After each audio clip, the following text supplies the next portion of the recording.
Okay, we'd like to call the meeting to order. First couple of items before we approve the agenda. You town staff who worked so hard to win this trophy from Mount Allison this year. We have it in place of honor for this meeting. I believe we're taping it. So Mount Allison will be able to go online and see where it now rests for the year. Second is we have a Moonlight Madness draw, and Deputy Mayor is coming to find out who won.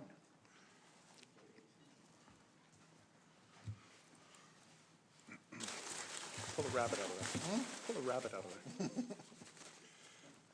Okay. Oh, I got three.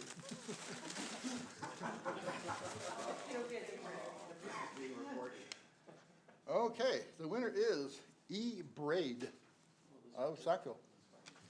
Oh, Elizabeth Braid? We will get in touch with them. Yep, I'll take that. We will get in touch with E. Braid and get their... Elizabeth, right, that's who it is. Elizabeth Braid. And we'll get her package to her. Okay, can we have a motion? You've all got on the agenda. Motion for the agenda, please. Moved by Councillor Tower, seconded by Councillor Mitten.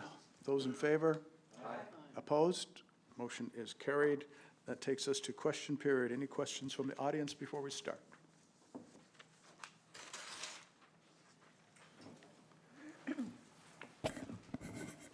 Okay, Mayor, councillors, I think this is about right, not sure. I'm Sharon Hicks, and I just have a few questions regarding Lawrence Street Phase 2.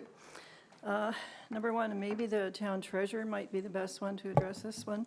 It's about the, I'm just wondering a little bit still about that additional $266,777 that was requested and approved by town council several months ago for the overseeing of the Phase 2 project to be paid to Crandall's. And could I just get a little further clarification on a few points there?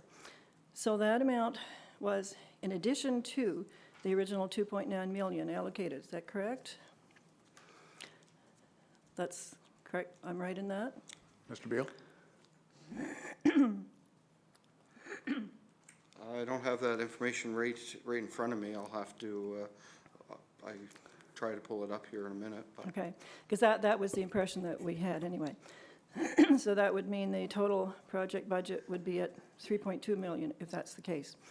So does that extra funding, that over $250,000, which does that come directly from the town funding?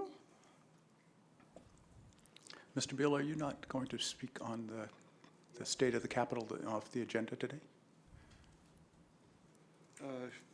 As far as well, the state of financials is in the overall report. Mm-hmm. The 200, I can tell you, the 266,000. A portion of that comes from Phase 1, and a portion of that comes from Phase 2. So I haven't got that pulled up yet, but but some of it was for overseeing and supervision of Phase 1. Right. Some of it was for Phase 2. Only a small portion of it was for Phase 2. Okay. So is that then outlined in the documents tonight then that are covered? No, it's not. Okay. We don't go into that much detail in the documents. The additional portion, a large portion of it was for Phase 1. Okay. Any funding relative to Phase 1 or Phase 2 is eligible for infrastructure funding. So including the Crandall invoices are paid at a cost of 25% to the town, 25% to the province, and 50% to the federal government. So that $250,000, then only a quarter of that is covered by the town? Correct. Oh, okay. Well, okay, that's better than I thought it was then. Okay, so then the next question has to do with the Environmental Impact Assessment meeting on November 23rd. A member of the community asked whether the public will have any input into the plans for landscaping on the proposed Phase 2 retention ponds. Now, we were advised by the representative from Crandall's at that time that there would be, or no, it was manager of projects, senior projects. Public meeting there would be a public meeting, same as we had for Phase 1, is what we were told at that meeting. But my question here is, that particular meeting he referred to had nothing to do with public input, even though we had been told beforehand that there would be a public input meeting. So it was more or less a means of just telling us what had been decided. So there was no opportunity for public input. So the person who asked the question at that meeting on November 23rd, and there's others of us as well, are concerned about the public having a chance to at least know what's being considered and have a chance to make suggestions or ask questions, rather than just being presented again with finalized plans after everything is already arranged. So my question then is, will the public have any input into the landscape plans for Phase 2 retention ponds prior to the plans being finalized? And if yes, when can we expect such a meeting? If no, why were we told there would be one? Okay, so specifically about input into the design of the holding plans, there was a commitment for a future meeting, apparently. Mr. Burke, would you address that? Thank you, Your Worship. I don't specifically recall the question. I do vaguely remember someone mentioning whether or not there'd be an opportunity to see the final design. So I guess we really haven't crossed that bridge yet to determine what type of public engagement exercise we will have regarding the design of the stormwater retention ponds. At this point in time, we're in the middle of an environmental impact assessment, so we need to get through that phase first. And once we get the green light and the minister makes a determination on that assessment, we'll then proceed with Lawrence Street Phase 2. So I certainly, I don't think Dwayne can probably agree that we can't sit here tonight and to commit to anything until we get a green light on the EIA determination. When that is rolled out, then we'll reevaluate the communications plan and see where we are in terms of timing and let the public know. At least have any idea as to whether there will be a public input meeting? I think, Sharon, at this time, we really need to wait for the tender to be put together and the results to come back. You know, I think Dwayne and I are as interested, I suspect, as a lot of the public is, to see what the design of these ponds will look like. We haven't done this type of design to date, so I think we'll wait and see, but we're certainly optimistic that we would have some type of engagement exercise with the community, given that this is the first time we've done it. Okay, yep, that's good. So my final question then has to do with the plans for the holding ponds themselves. At that same meeting, it may have been the same citizen, or at least a citizen asked whether the type of retention ponds that are being proposed have ever been successfully used in other areas with similar floodplain and the very complex local soil conditions. And the reply from the consultant was that he didn't have an answer, but he'd look into it. So have they provided an answer yet to that question? Do we know yet whether there has been any testing done on that particular type of ponds that they're suggesting?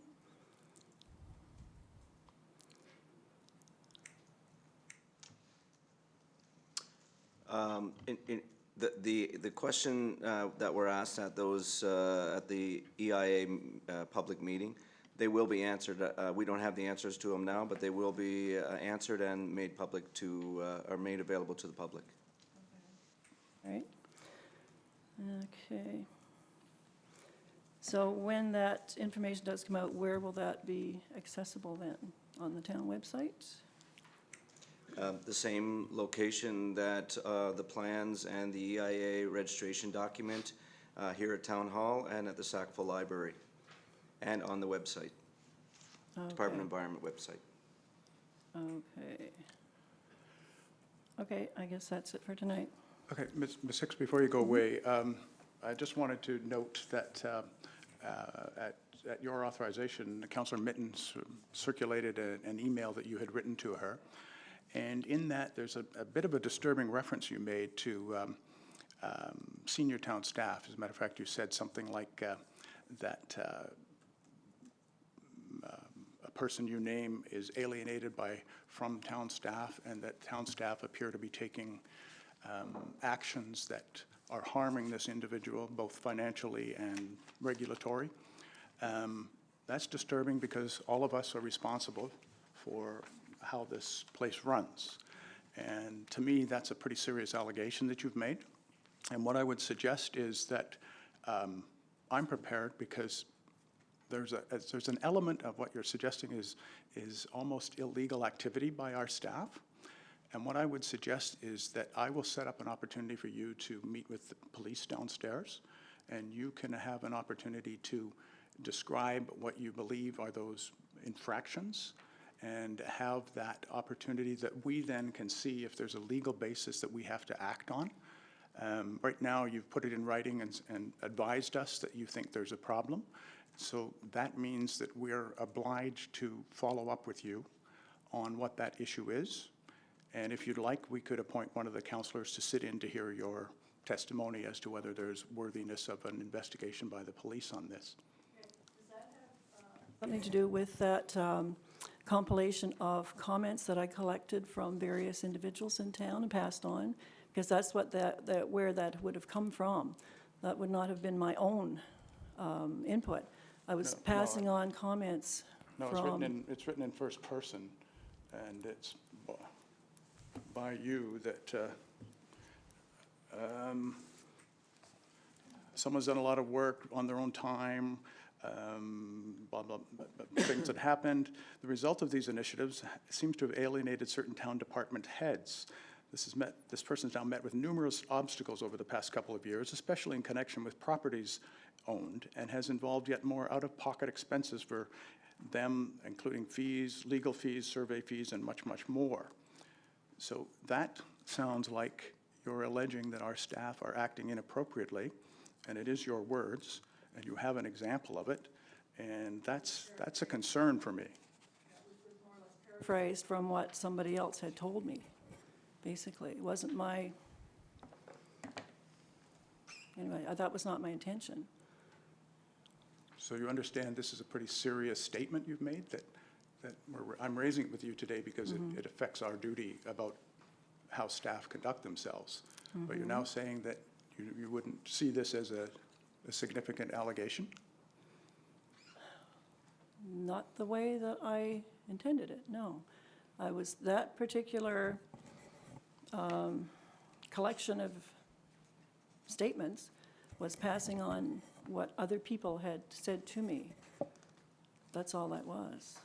Well, I think you may want to think about the implications of that, because that's a pretty significant allegation that you've made in public to us. We have a duty to look at that. If you're now saying that there's really that you have not made that statement and that you do not want to pursue it, that's another question for us. Right. It was not a personal statement for me. It was passing on information from other sources. And I had promised the people who provided me with comments or whatever that they would remain anonymous. So that's all I can say about that at this time. Well, now I'm even more disturbed, because I thought that you were raising a certain internal consistency, and now you're saying you're raising allegations from people who wish to remain unnamed about conduct of our staff. You might want to consider some of those words. Maybe I chose poor words to describe what had been said to me. I'm not sure. I don't have it here in front of me at this moment, so. Well, I did read you what you had written, because it jumped out at me as an obligation that we would have to address. So I'd suggest you might want to take a look at those words and Yeah, well, I will. I'll have reconsider another look at it. what you've at suggested. that, yeah. Okay, thanks for your time. Okay. I appreciate the opportunity to speak to you about it, because Okay. when I saw that, I was, wow, we have to talk about this. So thank you. Are there any other questions? Okay.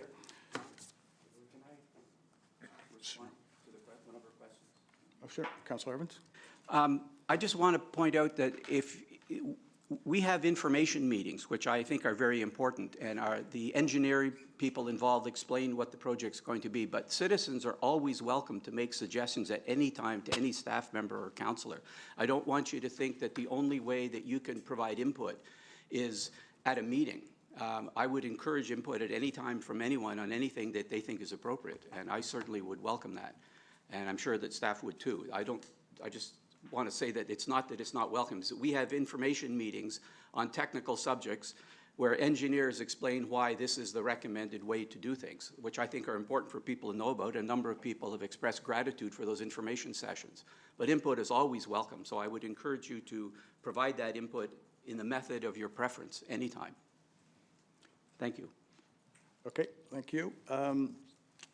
Item number 4, is there any disclosures of interest attached to the agenda tonight? On the BIA motion, I'll recuse myself. Okay, thank you for that. And any others to be heard? No? Make a note of Deputy Mayor will remove from the BIA motion. We move on to minutes. You've all had the opportunity to look at several of them, starting with the regular council meeting November 14th. Move adoption by Councillor Evans, seconded by Councillor Mitten. Motion, question? All those in favor? Aye. Those opposed? Motion is carried. Special meeting of November 20th on page 11. Moved by Councillor O'Neill, seconded by Councillor Evans. All those in favor? Aye. Those opposed? Motion is carried. Page 13 is special meeting of November 29th. Councillor Mitten, moved by Councillor Mitten, seconded by Councillor Evans. The minutes of the meeting of November 29th. Those in favor? Aye.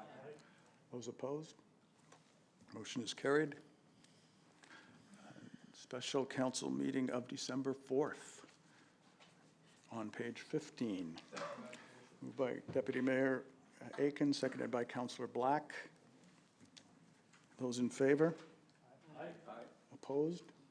Motion is carried. And finally, the special meeting, closed in-camera special meeting on page 19. Sorry? I was getting used to going to seconds, but this. Moved by Councillor Tower. Seconded by Councillor Mitten. Question? All those in favor? Aye. Opposed? Motion is carried. I have no business arising from the minutes. Does anyone else? No? We move to Southeast Regional Services. I'll start. At the last board meeting, the two things of importance that I wanted to relay to you all, Council. One is that the regional tourism initiative went for the 50% funding and building on a relationship with the expertise in each of the local communities to create the strategy and the types of products that are needed in that first year, which is consistent with the motion you had passed as council sometime earlier. So that is now the marching orders for the Regional Tourism Destination Marketing Organization. And the second thing was of interest, and we had to speak in camera. However, it's now a public document that I can advise you of, which is that as you know, the Regional Service Commission has increased the tipping fees for unsorted garbage, particularly from local construction. And that has led an entrepreneur from Nova Scotia to offer to purchase that waste and take it to Nova Scotia and put it in a landfill. And they could do it at a profit on the basis of the difference in what they would buy it for and what the cost would be for them to dispose of it. This exposed numerous issues for the Regional Service Commission, one of which is economic viability, because they were set up to take the waste of each region and work towards maintaining that.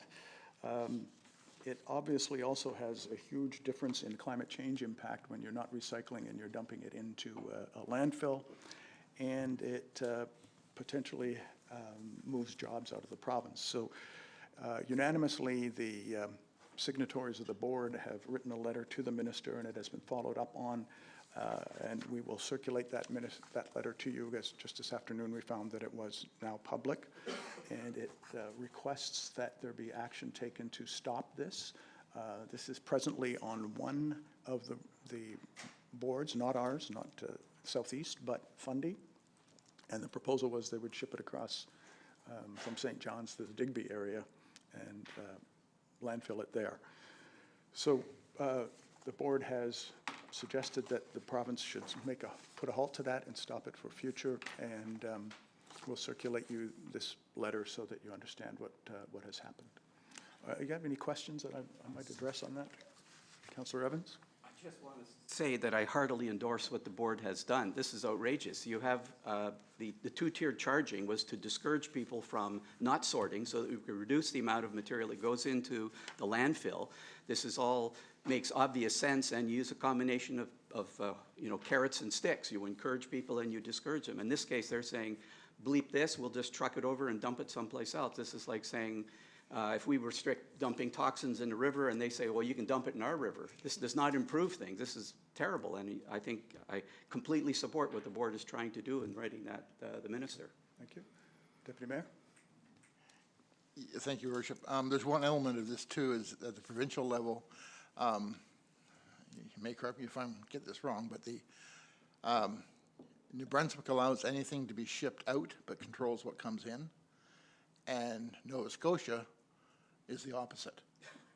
So it can essentially flow freely going into Nova Scotia. So that's part of the problem too. New tagline for the province, garbage canvas with Canada, of the country.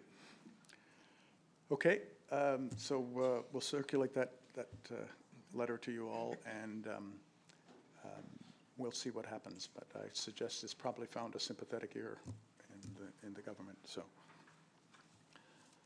okay, that is my presentation on it. We have Kirk Brewer here, sitting in for Laurie. You're taking on the planning report. Thank you.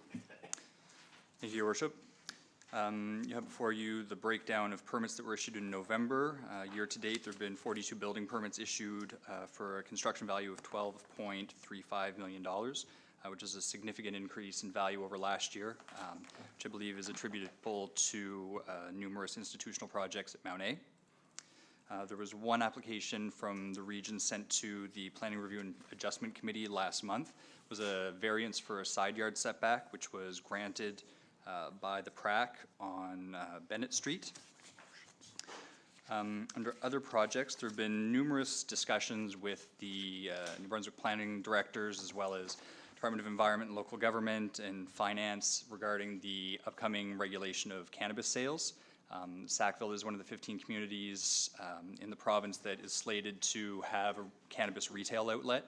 So there's been discussions as to what the provincial regulation is going to look like and what the local planning authority has to do about that. I think generally it'll be treated quite similar to liquor sales. It's regulated by the province. They have their own setbacks from schools, playgrounds, daycares, things like that. And we'll be looking at it as a general retail use in the local plan. Otherwise, there are two applications before council tonight requiring council action. First is for rezoning on 40 King Street, which we discussed at last week's special meeting. So it's a rezoning from an R2 to an R3 zone to permit up to 12 residential units on a lot. The second is modification to the Kenridge Park subdivision in terms of the lands for public purpose, which was also discussed last week. So for the rezoning, we'll need a resolution from council whether or not to start the rezoning process. So the first part of that is to seek the views of the Planning Review and Adjustment Committee. The second part is to set the date of the public hearing for to hear the public's comments. And the Lands for Public Purpose has already been to the Planning Review and Adjustment Committee, who issued a recommendation to accept the modified LPP. So we'd require a motion from council on that one as well. So if you have any questions or comments, do my best. Any questions on the report? Okay. So the first item up, who is speaking to?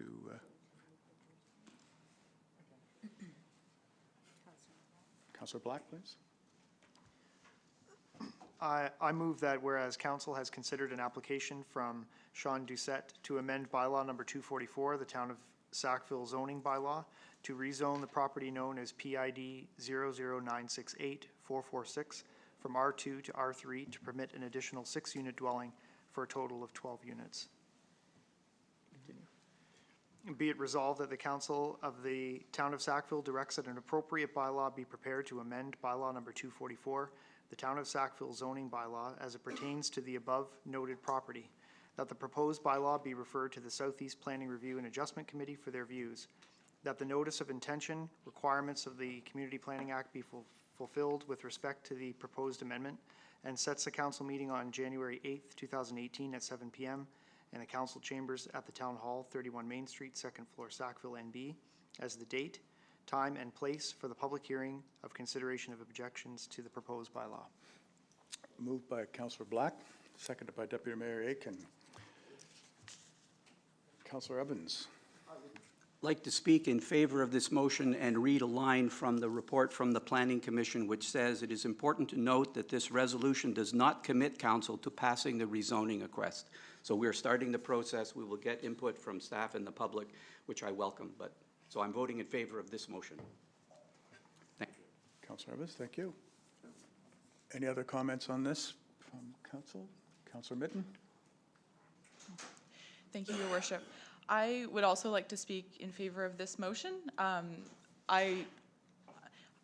I'm speaking in favor of it because I'd like there to be a public hearing so that I can learn more from the public about support or objections. But I'll echo what Councillor Evans said, that this doesn't commit us to passing that or changing the actual bylaw. Thank you. Right, the motion is to hold a public hearing and get the information from staff, yes. Any other questions or comments, folks? Okay, question? All those in favor? Aye. Those opposed? Motion is carried. Second. Okay, Councillor Black, you have number 2. I move that council accepts the proposed lands for public purposes as identified on the amending subdivision plan Kenridge Park Subdivision Unit 1, Phase 1.1, dated August 18th, 2016, in exchange for releasing the abutting 3-meter strip formerly dedicated as LPP, which is to be added to the abutting properties as indicated on the plan. The remaining 562.4 meters square in excess of LPP requirements will be credited towards a future Phase 3 of the Kenridge Park subdivision. Moved by Councillor Black, seconded by Deputy Mayor Aiken. Open for comments. Councillor Evans. Could you ask the appropriate staff member to perhaps explain or just reiterate what happened at our discussion meeting when it was explained why this is a good idea? Just for those who haven't heard this before, if that would be all right. Thank you, Mr. Brewer, please. Sure. My understanding is, as part of the initial subdivision, part of the lands for public purpose was granted as I believe, a 3-meter wide strip. The developer has since come back with a larger piece of property that would allow for a more fluid trail development. The existing LPP was quite jagged, so this would allow for a bit more space to develop the trail network. Since he's surpassed his requirements for lands for public purposes Phase 1 or 2, the next phase, the extra will be credited towards, but there still will be an LPP component in the future subdivision. This has came before council some time ago. We had a good discussion over what those options looked like and sent it to PRAC for review. So we've had multiple looks. Is there any other questions or comments you have? Call for a question. All those in favor? Aye. Opposed? Motion is carried. Thank you, Mr. Brewer. We move on to mayor's reports. I guess we could talk a little, we will talk a little bit about the budget in a few minutes, but as a result of the information we got just prior to our last meeting and the concerns over some of the implications of what had happened, let me remind you that $3.7 million was reduced from our total assessed value by the appeals that had been heard to date. Another 1.9 million was considered to be the estimate of remaining appeals. And then there was a surprise of $7 million because the whole formula had been relooked at for the town, resulting in about approximately $12 million of reduction in assessed value, which by per capita was significantly bigger than any other place that was on their list. So as we got explanations for this, and we did our best through Mr. Beal to have that explained at that meeting, it became apparent that that just wasn't, what they were proposing to assist us was only for a portion of that. And in my view, that this was all the problems of Service New Brunswick. This was all created by the same issue, and that we should have assistance appropriate to the full measure of that impact, which is what I believe the original commitment of the province was. So I have written a letter to that effect to the minister, and we have not heard back. It went out last Tuesday or Monday night, Tuesday morning. But what we did also check was that if we were to pass the budget today, they probably would not have acted at all. So we checked on and decided to defer the budget for a little bit longer, and that we will give them more of an opportunity to respond to that letter and our substantive request.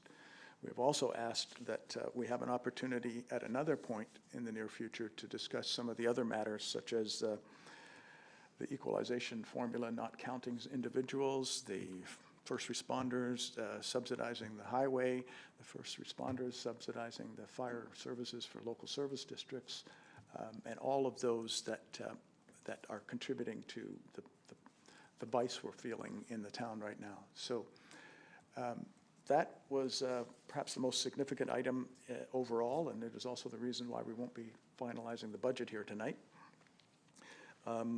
Did have some interview requests on that over the last little while. I have twice now met on the saltwater dikes with the mayor of Amherst and the warden of Cumberland County, including this morning. And we have had, I think I mentioned before, we had a reply authored by the Nova Scotia minister that said there is a joint Nova Scotia-New Brunswick proposal to carry out a study about what would be the most feasible route to protect the dikes. Both of us on the Nova Scotia side and on this side have asked to meet our respective ministers. That has not happened. So today we have drafted a specific letter inviting them to meet with us at a much more specific time locally to try to ensure that we're comfortable with what they want to do with this proposal. We have heard that the Minister of New Brunswick has met with the Federal Minister of Infrastructure very recently, and has also met with the MP while he was in Ottawa. And the Nova Scotia people are quite satisfied with the approach that they're hearing from Nova Scotia, but we would really like to have them in one room where we can get into some of the details of this next. So generally speaking, we're happy. Those things are moving. It didn't take too long after the letter went out that they provided that, but we haven't got through to the details of people who are very busy at a very busy time of year. I would also note that Senator Olson asked for a brief chat at the Remembrance Day ceremonies, has been very active on this file. She's been undertaking it by herself, and she's been speaking to many of the people in Ottawa, both in the Senate and in Parliament, over what roles and how important this was, as has MP Casey, who has actually called all of the Atlantic MPs together and given them a presentation on this topic. So there is certainly a huge level of understanding of what the issue is. So hopefully we can now focus on what the solutions are.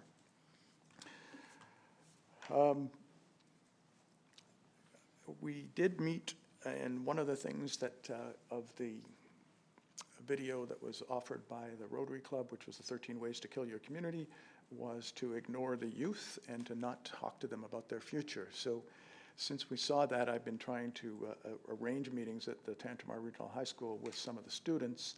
But first opportunity we were given was in late November to meet with the career advisors who assist students as they graduate and also assist them as they try to choose courses over what they would like to do. So myself and Julia Feltham from Sackville Commons met, and we had a very good exchange. There was a lot of teachers not knowing what the Commons did, what the volunteer database was about, who the major employers were, what types of jobs are out there, what kind of development do individuals need to work here, what a startup network is, what the entrepreneurial class might be able to deal with, and what we might be able to support. So we ended up with a very good exchange on a great bunch of topics, and one of the topics raised was internships, local internship possibilities, whether there might be some businesses and some opportunities. Sackville Commons feels they can find funding to create internships to allow individuals from Tantramar to get some real work experience in various businesses around town and just be better situated that way. Julia has offered a range of opportunities for students to now come to the Commons, and we're now waiting for the teachers to get back as to what they felt would be the next most appropriate set. We've also volunteered that we would speak to the entrepreneurial class in terms of business startups and the supports we have, and any other class that wants to speak about that, what would keep them here in town after they graduate. And that's kind of the route we've taken. So it was long in coming, but I think it was a pretty good way to kick it off.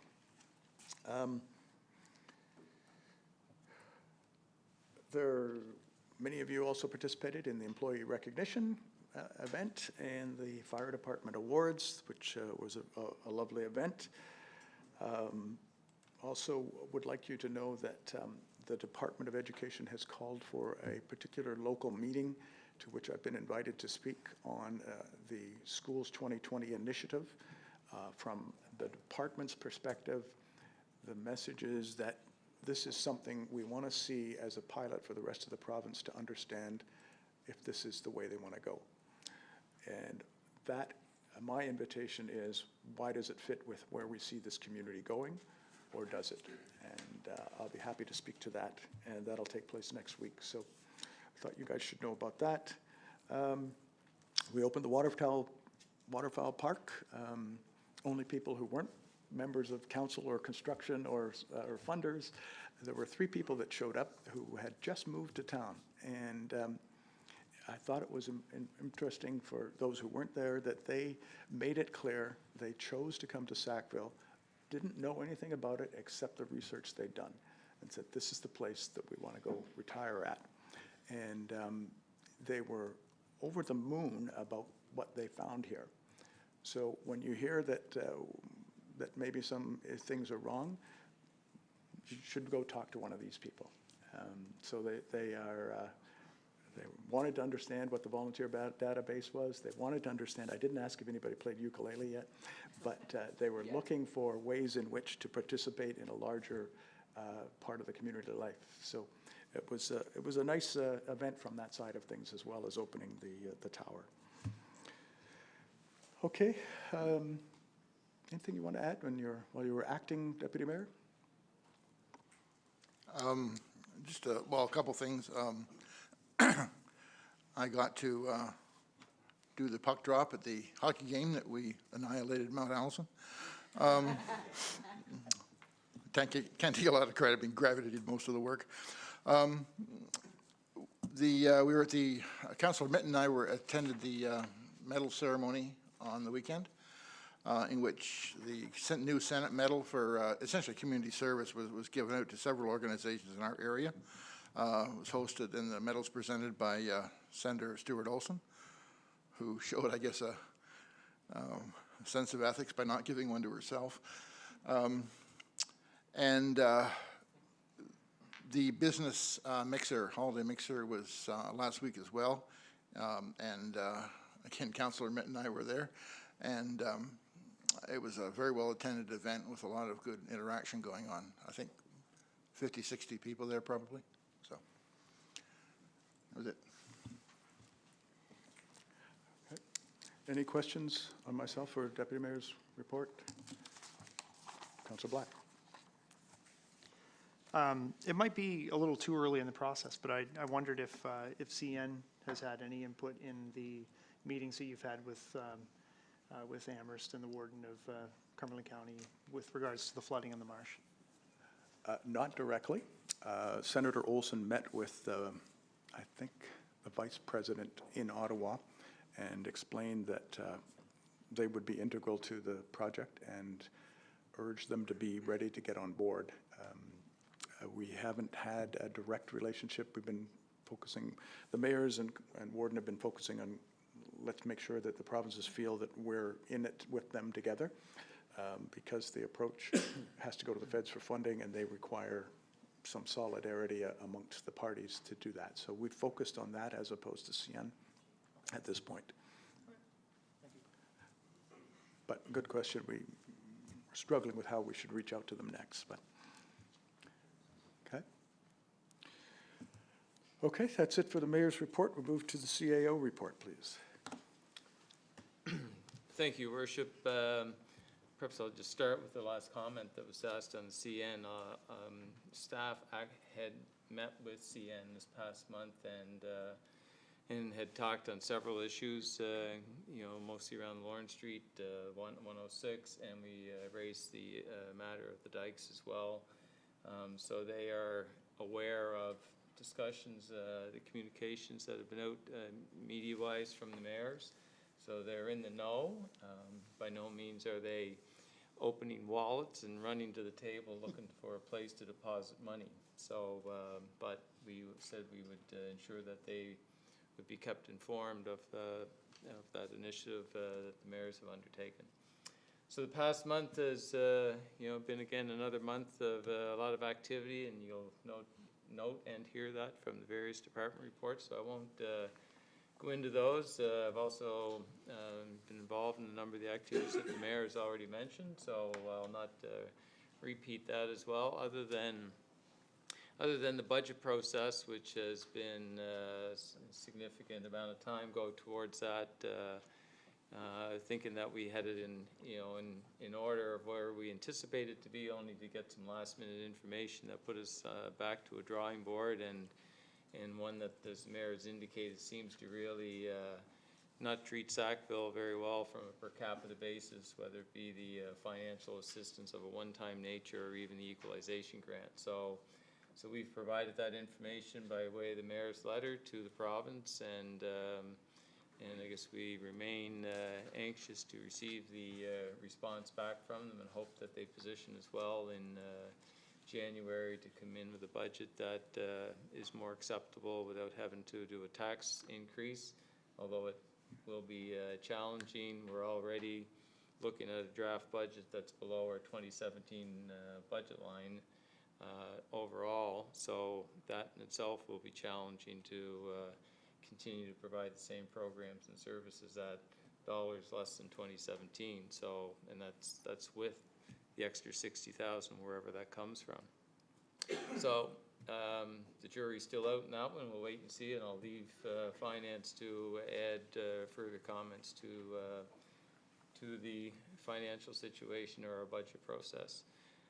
Also enjoyed the Parade of Lights this past month. I think that's a real hit. There's some competition between the Parade of Lights and the Fall Fair. I'm not sure who's the leading event in terms of community participation, but certainly a very positive event for the community.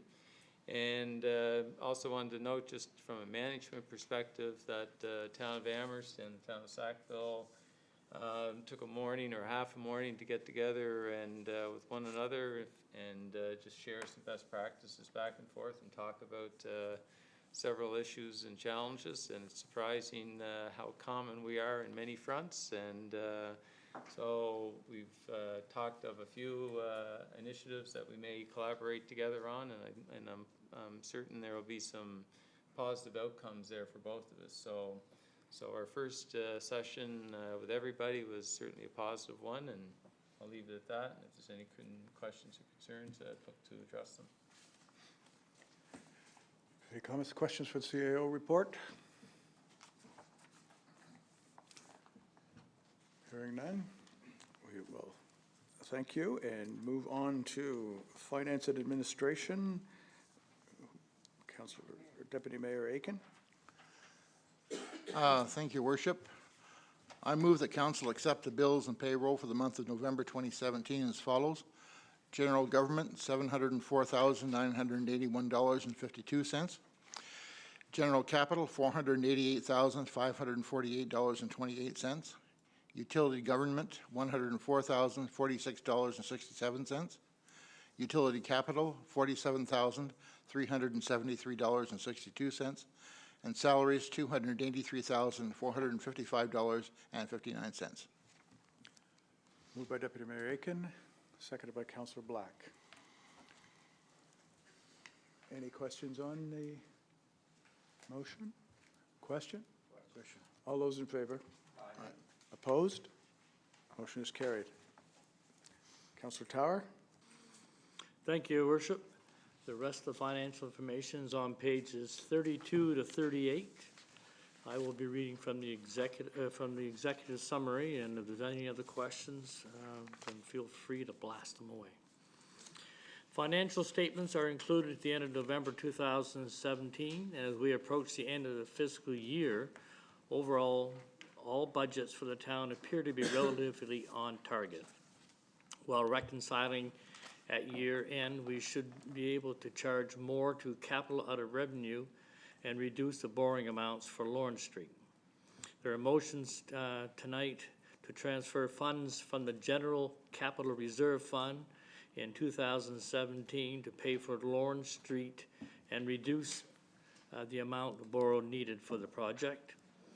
We are proposing a motion this evening to transfer $40,000 into the Utility Capital Reserve Fund as per the 2017 budget in order to set aside funds for future lagoon upgrades.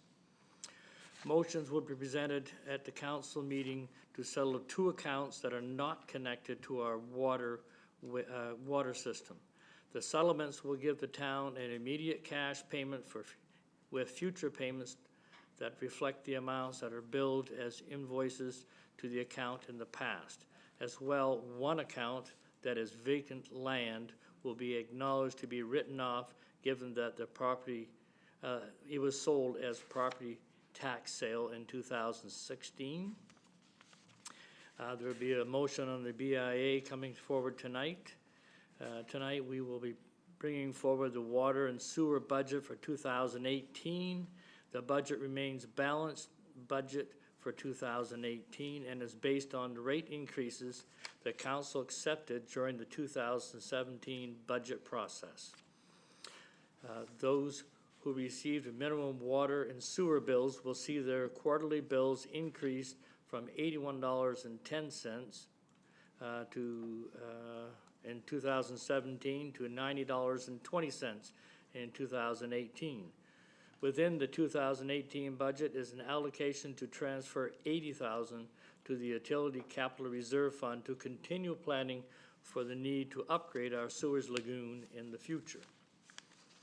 We will also be bringing forward a resolution at the meeting for an application to the Municipal Capital Borrowing Board to request borrowing authority for the following projects. And they're all listed under here, I guess, so we'll have to get that one straightened out in the long run here.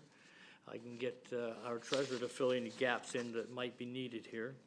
The hiring process for the assistant treasurer is completed, and I will also have the animal control to throw in after. So if there's any questions, Michael, can you fill in the gap on the projects that it's going towards? Actually, it's within the resolution, so that's why I didn't list it. I forgot to delete the last few words of that. So, any questions? Any questions on the report? Okay. I move that on the 11th day of December 2017, the Council of the Municipality of Sackville, New Brunswick, enact a bylaw. Whoops, sorry. I need someone to leave the room. That's correct. We're going to do that later. Yeah, we're going to come back to that later on. Oh, So all right. jump to the one All below right, it. sounds good. I move that on the 11th day of December 2017, the Council of the Municipality of Sackville resolve that pursuant to paragraph 189(4) of the Municipalities Act, The total budget for water and sewer utilities for the ensuing year would consist of the total revenues of $1,903,708 and the total expenditure of $1,903,708, adopted this 11th day of December 2017, and authorized the mayor and clerk to sign and seal the documents. Moved by Councillor Tower, seconded by Deputy Mayor Aiken. Motion's open for comment. Questions? Question? All those in favor? Aye. Those opposed? Motion is carried. I move that council authorize the transfer for the budget year 2017 of $105,644.26 from the general capital reserve fund to the general operating budget to pay for the capital expenses of land purchases. Moved by Councillor Tower, seconded by Councillor Evans. Question? All those in favor? Aye. Contrary minded? Motion is approved. Moving right along. I move that council authorize the transfer for the budget year of 2017 of $40,000 from the utility operating budget to the utility capital reserve fund. Moved by Councillor Tower. Yep. Seconded by Councillor Mitten. Did we skip one? We'll come back to that, or what? Yeah, okay. I did skip to put, We'll come back to that. yep, Councillor Evans? if we can come back to one and come back. Once again, I would ask the appropriate staff member to explain that this is not an anomaly. This was part of the plan that we started last year, and this will happen every year, and perhaps the treasurer could explain that to those who weren't here last week. Yeah, as part of the 2017 budget process, council had agreed to raise rates over a 5-year period, and in doing so had committed to beginning the process in 2017 of putting $40,000 into the reserve fund, $80,000 in 2018, $120 in 2019, $160 in 2020, and $200,000 in 2021. The rate increases allowed for gradual rate increases versus a one-time lump major increase in rates when the lagoon project is undertaken. So it'll allow us to put away into the reserve fund to use those funds rather than having to borrow the entire thing and affecting the rates to the point of almost having to double if we didn't do it this way. So within that 5-year cycle, we will be able to fund our share of the lagoon upgrades without further raising the rates, with all things being equal at that point in time. So that's basically what the reserve fund transfer is looking like there. Thank you. Question? Question?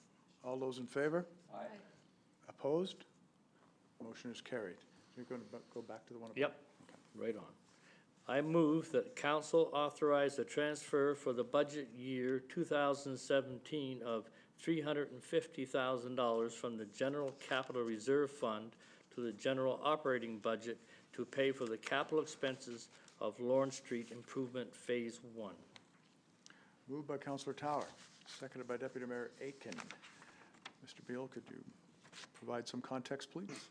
Yeah, as part of the capital project for Lawrence Street, we looked at how the financing of our share of the funding would go. In the utility capital portion, which was the water and sewer lines relative to Lawrence Street, we were required to borrow that whole amount. That will be forthcoming after we close off our year end, when we need to submit the final our authorization to borrow.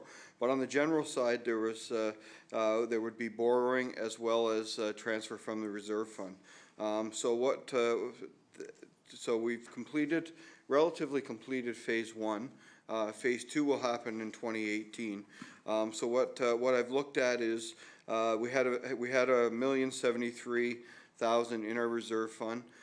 We will be assigning a certain amount of that to land purchases moving forward, and then $350,000 to come out in 2017, And that should leave us anywhere from $300,000 to $450,000 in our capital reserve fund, which we'll use the remainder for phase 2. So this amount being transferred will reduce our capital borrowing at the end of the year by that amount of $350,000 for Lawrence Street phase 1. Excellent, thank you. Question? All those in favor? Aye. Opposed? Motion is carried. Councillor Tower. Okay. I move that the municipality of the town of Sackville submit to the Municipal Capital Borrowing Board an application for authorization to borrow or guarantee the repayment of money borrowed for the capital expenses for the terms and amounts, and authorize the mayor and clerk to sign said documents. Protective services, bunker gear replacement, $18,000. SCBA upgrades, $120,000. Transportation services, road reconstruction, $200,000. Stormwater improvements, $200,000. Environmental health services, water meter replacement, $100,000. Lift station upgrades and repairs, $20,000. Water treatment plant upgrades of $30,000. Water and sewer renewal, $242,000, for a total of $930,000. Moved by Councillor Tower, seconded by Councillor Black. Mr. Beal, do you wish to Yes, please. provide some? Yeah, so what we've got here is the utility capital authorization to borrow. As we know, the utility budget does not have any capital to revenue allocated to it, so we have to borrow for the full amount. As well, this is our authorization for the protective services for the fire department and for a couple projects that are being recommended under the transportation services. The transportation services ones in particular will not be borrowed for in the end. This is just to get authorization to allow us to carry overdraft protection on our bank accounts, so that when it comes time to pay the bills, we have the available funds within our bank accounts to pay the bills and then transfer it back to capital to revenue in the future. The full breakdown of general capital projects will not come forward until we allocate the 2018 capital budget, which would be in January. So at that time, we would do a full breakdown of recommended capital projects. So this is to get the authorization to borrow to the Municipal Capital Borrowing Board, and if this resolution does pass tonight, I've been given the January 8th hearing date, which is a month earlier than normal, to get this through the Capital Borrowing Board. Excellent. Question? All those in favor? Aye. Opposed? Motion is carried. Councillor Tower. I move that council authorize the settlement of non-connected water and sewer accounts numbers 1440-155 and 1440-157 as, let me just get myself lined up here, as per the recommendation in the closed in-camera meeting on Monday, December 4th, 2017. Moved by Councillor Tower, seconded by Councillor O'Neill. Question? All those in favor? Aye. Opposed? None. Motion is carried. Councillor Tower. Okay. I move that council acknowledge the writing off the account balance for the vacant land of non-connected water and sewer account number 1440-163 based on the tax sale that took place for PID number 00894527 on April 25th, 2016, and as per the province of New Brunswick Real Property Tax Account or Act requirements. Moved by Councillor Tower, seconded by Councillor Mitten. Any question? Question? All those in favor? Aye. Opposed? None. Motion is carried. Thank you, Councillor Tower. Anything else you want to talk about? We're good? I'll move on to the, under the, no, well, the BIA is coming later, isn't it? Yeah, right on. So under the bylaws, which is a report on page 39, we had a fair amount of violations during the time, and most of them were for 2-hour parking. But people should be now reminded that we're in December, and from December 1st to April 15th, we have no overnight parking. So they have to do that, or we'll have a few more of these reports to add to it. And the animal control one is on page 40. You can read about your cats and dogs and skunks. Yeah. I didn't want to go with that one. Any questions on bylaw officer and Animal control. animal control? Yes. Nope. Thank you, Councillor Tower. So move to tourism and business development. Deputy Mayor Aiken. Thank you, Worship. The report for tourism and business development appears on page 41 of the package, and I'd like to highlight just a couple of points in it. First of all, the community play Sackville Stories was presented November 3rd at the Drew and the 4th and 5th at the Legion, and it was well attended with over 100 people attending the public performance at Legion. And we want to acknowledge funding for this play came from the New Horizons for Seniors program from the federal government. ArtsLink New Brunswick held their annual conference in the town on November 4th, the weekend of November 4th, with more than 100 people in attendance and apparently a successful event. As the mayor mentioned earlier, the Waterfowl Park ribbon cutting ceremony for the new observation tower was held in November. This is a nice addition to the Waterfowl Park and well worth visiting. We're continuing to work on the new highway sign image. We're dealing with construction details right now on the sign structure, finalizing over this winter, and we should have a new sign in place by early spring. As I mentioned earlier, there was a holiday networking event on the 5th at Cranewood with about 60 business people, with local owners, community business supporters, some students, and members of the CBDC. And that was a very successful event. And the Cultural Coast held their annual general meeting in November and presented their regional tourism strategy. Some ideas that can be applied to Sackville that we're going to be looking over the next few months. I should say it's not in the report, but as an aside, I don't think it's clear yet how the Cultural Coast and the new RDMO from the Regional Service Commission will interact with one another. And finally, the department would like to congratulate Main Street Redevelopment on the Moonlight Madness events of November 17th and December 8th. And I'm pleased to report that given the last Midnight Madness, I have it on good authority Santa Claus has retained his hearing and eyesight after being placed on the fire truck. Deposited. Thank you, Worship. Thank you, Councillor Santa. Deputy Mayor Aiken. Councillor Evans. Just two comments. On the first and last items here, the play about Sackville was really well received. I was there, and we had extra chairs had to be brought in to seat everybody that wanted to go. So when things are oversubscribed, that's a good indication of success. So congratulations on that, on the first annual, I trust, event. And the last item, again, the event at the park with Santa Claus, I was blown away. There must have been 40 kids or more lined up to see Santa, and he arrived in splendor. I mean, everyone panicked at first, but that was a perfect night. I mean, it was winter, but there was no wind, and a lot of people, and it was really well done. So kudos all around. Councillor Black, please. I had a comment and a question. I wanted to say kudos to Ron being elected to the Fundy Biosphere Board of Directors.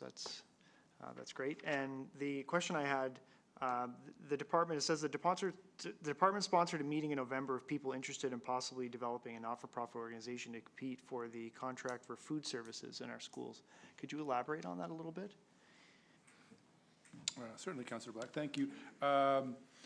There was a group that Laura Rainsborough runs. I can't think of the name of it, but they brought an expert in who basically deals with how communities can get involved in the food at their schools, and she brought in some other people from around the province as well, who gave a talk about, again, basically, as you said, the possibility of maybe getting a group together to look at competing to run the cafeterias in the schools, with the idea that it would look at healthy living, food production, all kinds of aspects of food, and not just the delivery of the food as it is now in the cafeterias.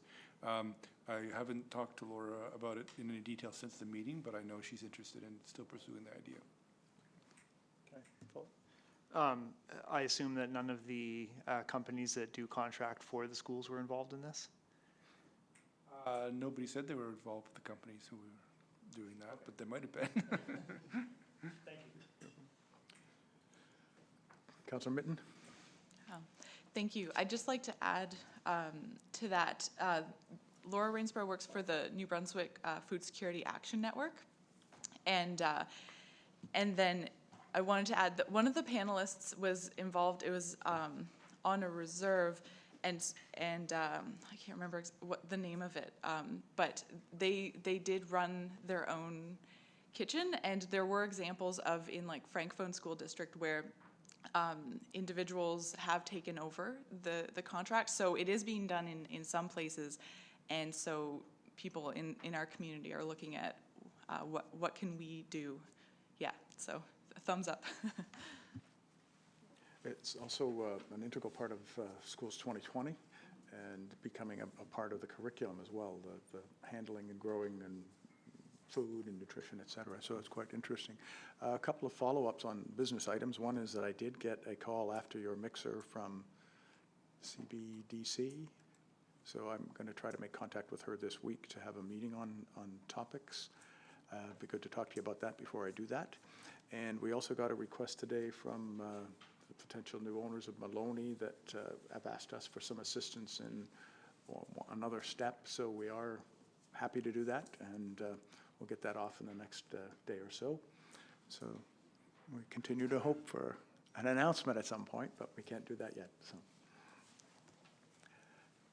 any other comments on the report?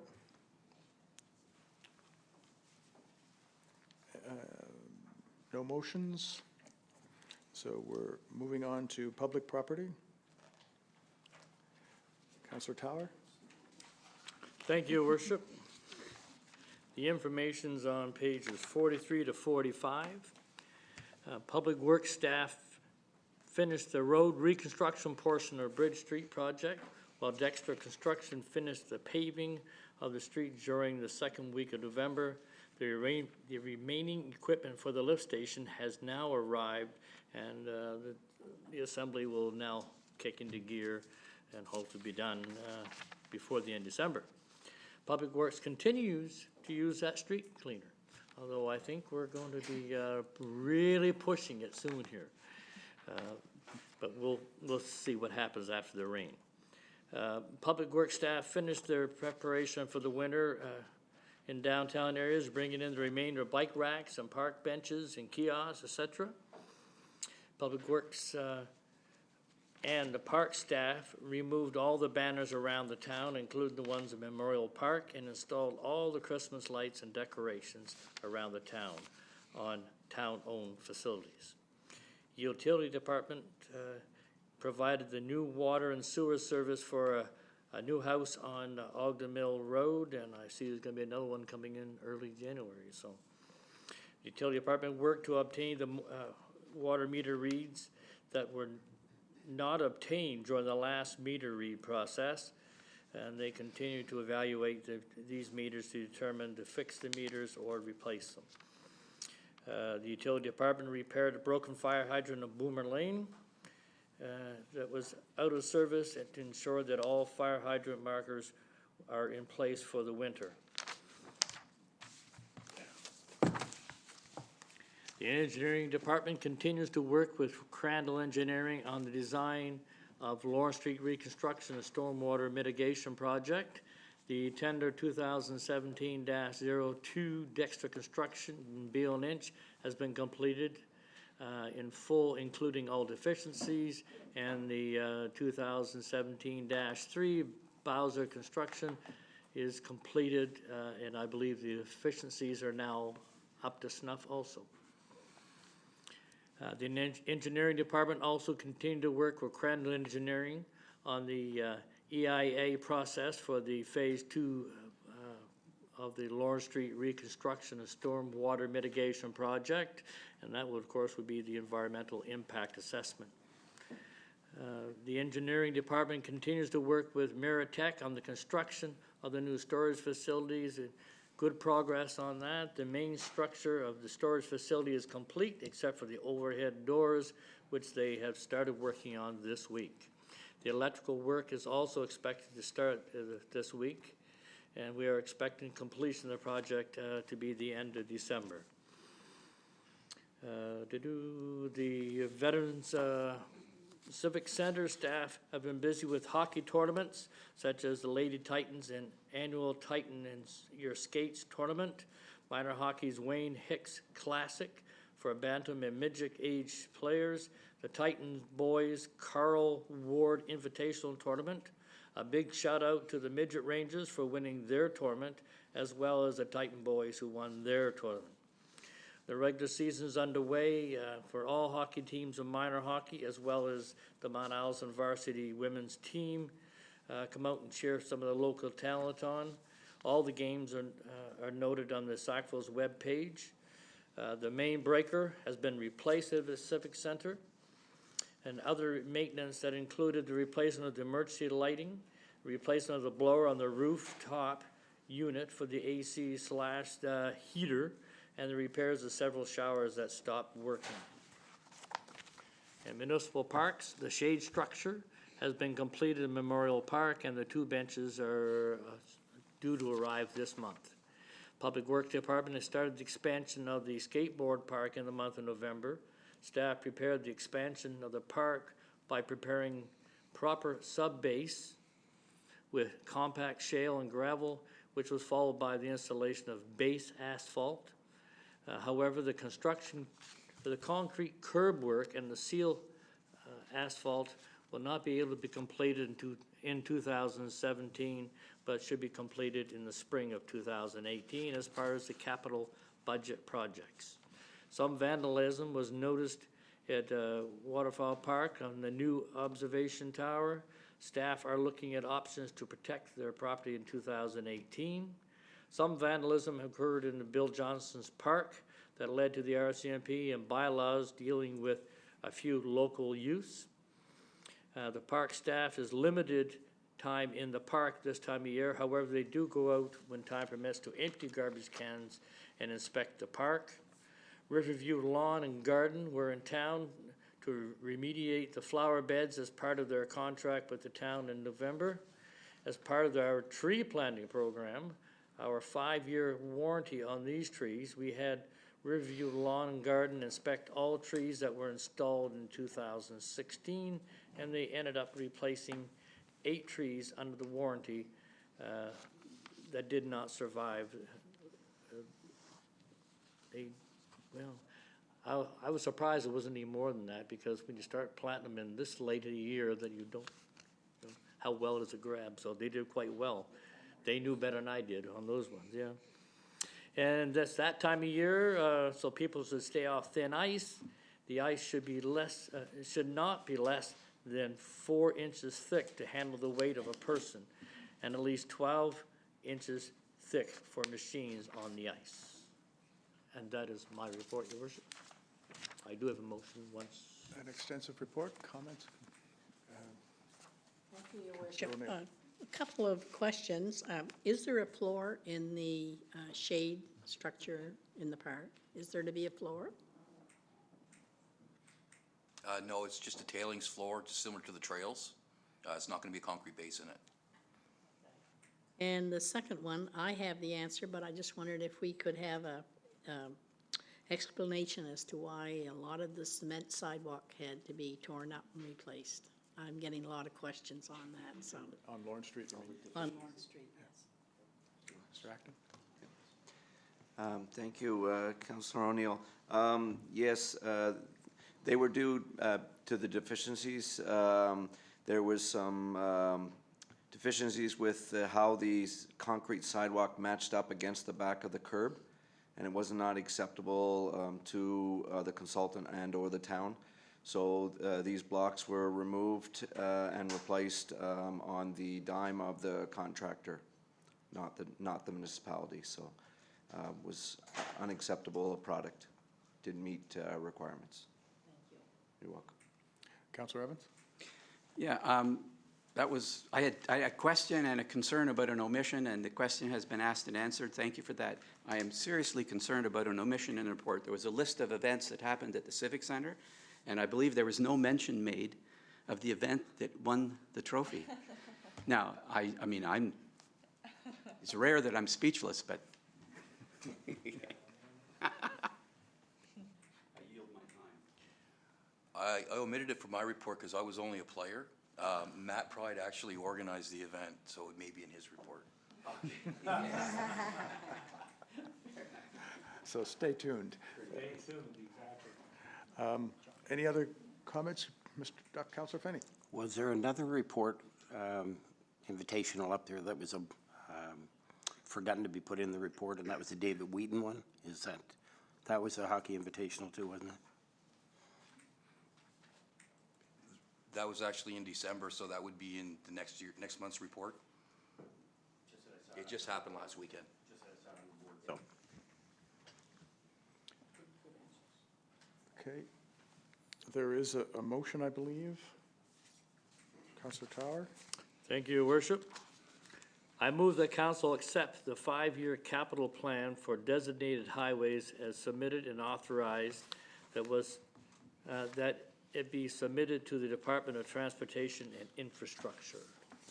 Moved by Councillor Tower, seconded by Deputy Mayor Aiken. Questions? Councillor Evans? I want to speak in favor of the motion, but there was a very good explanation last week about why the amounts are not evenly distributed over time, and so therefore the order of the project doesn't seem to appear logically, but there's a very good reason for doing that, and if it could be explained again for the benefit of our thousands of listeners, I would be grateful. Is that Mr. Acton speak? Thank you. That was for the 5-year, Councillor Evans, over the 5 years. Why the amounts are not the same each year, there's a big Sure. Yep.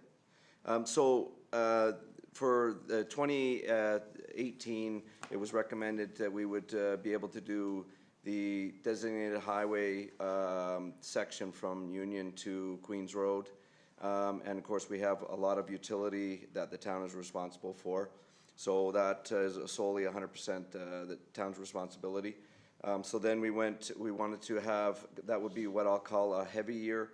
And then next year, we would divert to doing the next section of 106 resurfacing program that we've been working on, where we are only required to pay our 15% of the designated highway funds. That will be a light year. And of course, our treasurer will be happy with that because I have no utility or general capital expenses there other than their 15%. And then the following year, we would go back to, I'll call a heavier year, where we'll continue on 106 from Queens Road to Hillcrest. Then the following year, we'll divert back to a lighter year, resurfacing the final section of 106 out to town limits, and then back to a heavy year to finish off 106 from approximately Hillcrest to Fairfield Road, and that will complete all of 106. Thank you. You're welcome. Councillor Tower? Thank you, Worship. On that same note, is that information of our 5-year plan on our website now? Oh, sorry. I don't believe it's there, but can be put there. I'll work with staff to see that it gets put there. Thank you very much. Right, so after we pass the motion, that'll be an opportunity to put it up. Question? All those in favor? Aye. Opposed? Motion is carried. Thank you, Councillor Tower. That is it. Recreation, Councillor Butcher. Thank you. So the report can be found on page 46 and 47. The Recreation Programs and Events Liaison Council met on Monday, November 27th. Some highlights, various fall programs are winding down for the holidays. You know, pickleball, Big Buddies, Trailblazers, Aquasize, Country Line Dancing, Waterfall Walking Club, the Ultimate Frisbee, and ukulele. The manager met with other recreation professionals from across the Southeast region to discuss next steps concerning the Regional Recreation Master Plan. The Southeast Regional Service Commission plans to hire a coordinator in early spring of 2018. Some other regions have also developed plans and have already filled that position or positions like it. Biking Without Barriers accessible bicycle has been put away in storage for over the winter, but we still managed to train 3 more volunteer pilots, so that's going well. Here's the report on the second annual Town versus Gown charity hockey game that took place on December 3rd. And this year the town managed a hard-fought 6-4 victory over the team from Mount Allison. There were over 150 people attending the game, and the Sackville Food Bank walked away with several hundred pounds of food. So thank you to everyone who took part and supported the food bank. The annual Christmas tree lighting took place on December 8th in conjunction with the Moonlight Madness. It was wonderful. Town of Sackville Commons launched a new volunteer database, so anyone looking for volunteer opportunities in the town or any organizations that are looking to recruit some volunteers, they are encouraged to register at volunteertantramar.ca. It's been a little over a year since the Sackville Swim Club took over the responsibility for the Red Cross Swim Program, and the program continues to have strong numbers, and the club's very pleased with how things have worked out.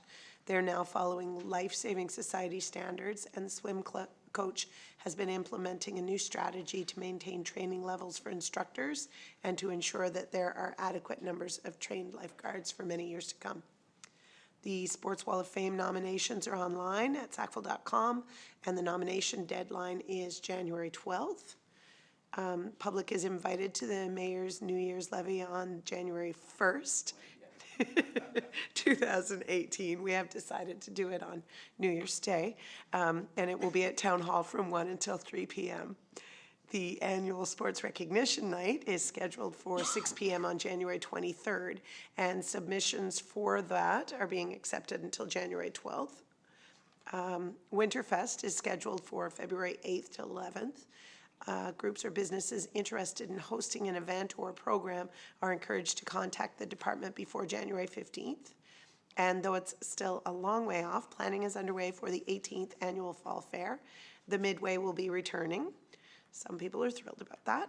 And some of the bands have been booked, including Emotion, that will be coming forward tonight. Stay tuned for more announcements coming up in the new year.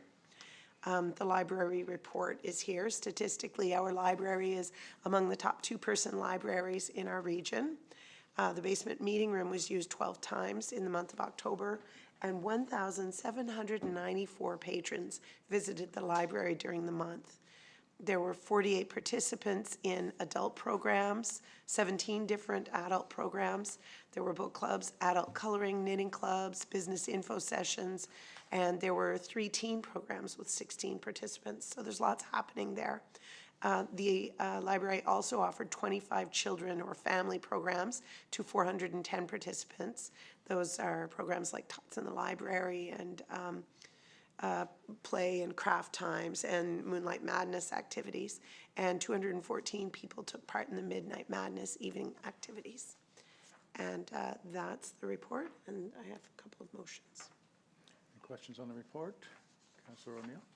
Yes, Your Worship, it's not a question, I'm just gonna kind of let everybody know that the ukulele group did play this evening for the seniors' Christmas party at their Christmas party dinner. There's going to be 2 ukulele players on the bus, the light tour, and then we also play again Friday at the Drew. So, and we will be winding down the rest of until the end of the year, and we'll be back at it again in the right after the first of the year. So I didn't want anyone to think we were going to hang up our ukes. Thank you. Councillor Black? I just had a quick question about the volunteer database. Is there any numbers? Do we know, like, since the database has been created, are there any, what's the numbers like for people who have registered with this? Or is this something that's ongoing and there's been registration so far, or? It's an ongoing thing. Last time I checked, which was a couple weeks ago, there was about half a dozen organizations that had registered. I'm not sure about individuals though, but people can register whenever they like.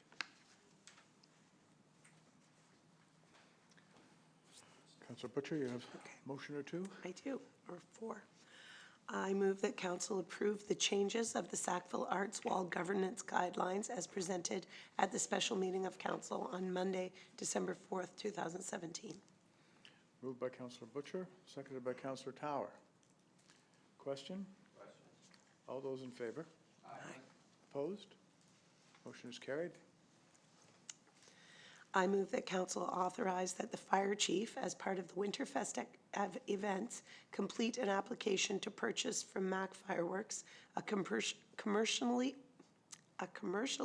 organized fireworks display at Bill Johnstone's Memorial Park on Friday, February 9th, 2018, with a rain date of Saturday, February 10th, 2018. Moved by Councillor Butcher, seconded by Councillor Evans. Question? All those in favor? Aye. Opposed? Motion is carried. I move that council authorize the closure of Ford Lane from the entrance to Bill Johnstone Memorial Park to Lansdowne Street on the evening of February 9th, 2018, from approximately 7 p.m. to 9:30 p.m., with a rain date for February 10th, 2018, from approximately 4 p.m. to 6:45 p.m. to accommodate the Winterfest fireworks show. Moved by Councillor Butcher, seconded by Deputy Mayor Aiken. All those in favor? Aye. Opposed? Motion is carried. And I move that council authorize the mayor and clerk to sign and seal the contract with Port Cities to perform at the 2018 Fall Fair in the amount of $5,000 plus HST. Moved by Councillor Butcher, seconded by Councillor Evans. Do you want to provide any context to that?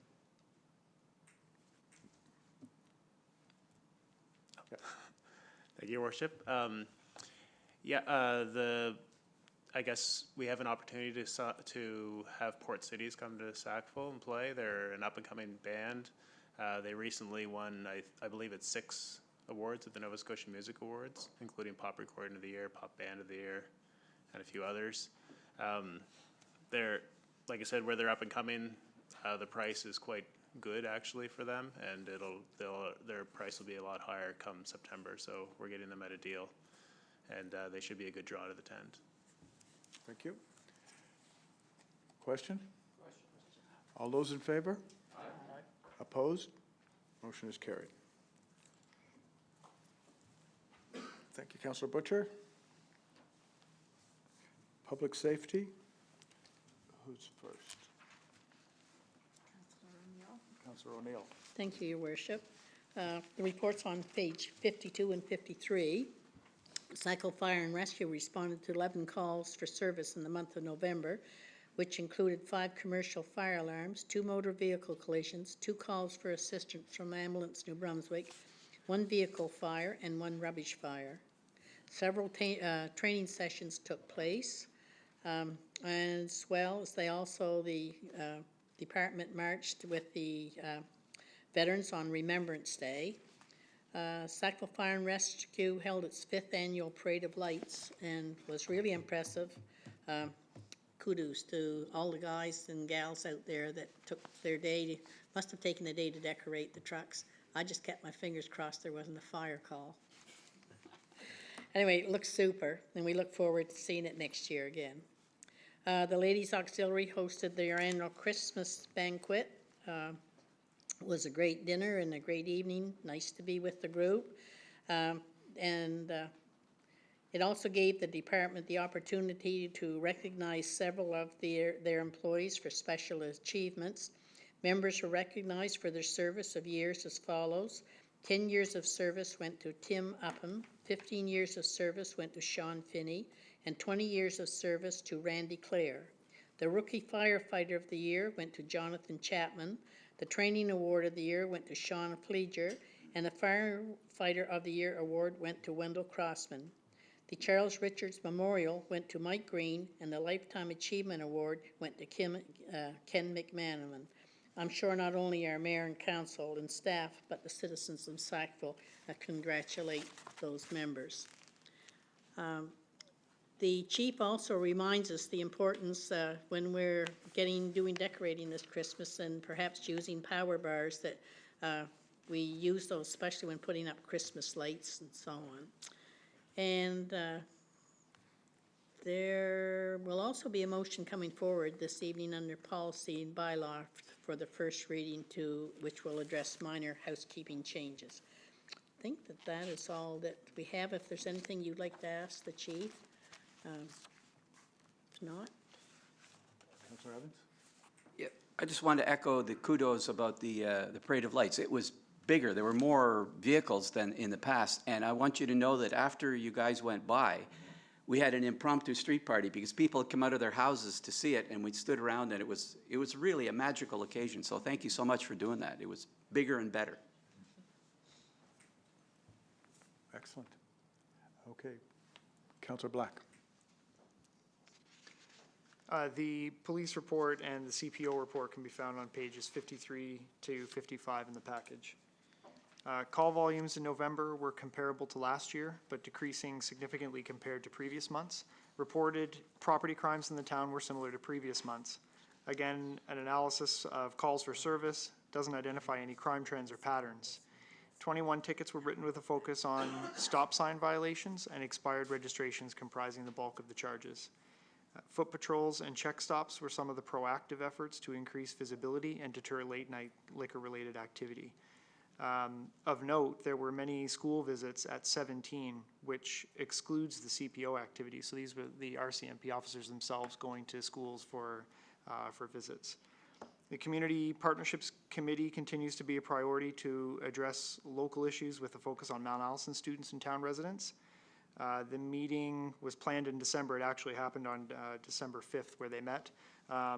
During our liaison meeting, Sergeant Gagne said that he was very pleased with the turnout with the Community Partnerships Committee, and local citizens were giving some input as to what might be done to curb one of the major concerns, which is massive parties that Mount A has off campus, and he was very pleased with the response. The CPO, Jean-Francois, continues to be everywhere in our town. His report is always filled with just amazing things that he does.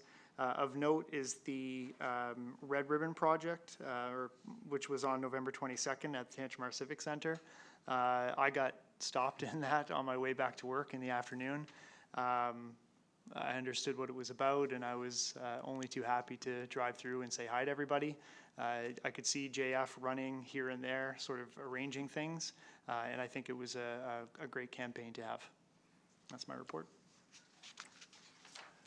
Thank you, Councillor Black. I would just note I also got caught in the red ribbon, and JF actually gave me the red ribbon, and I would remind people that the Amherst chapter of MAD is mostly helping to arrange these. We are still looking for some volunteers that JF would be happy to grab to begin to build our MAD chapter here to take on some of these items. Any questions on the reports? No? Councillor Black, you have a couple of motions to start, I think. No, that's under policy bylaw. Oh, sorry.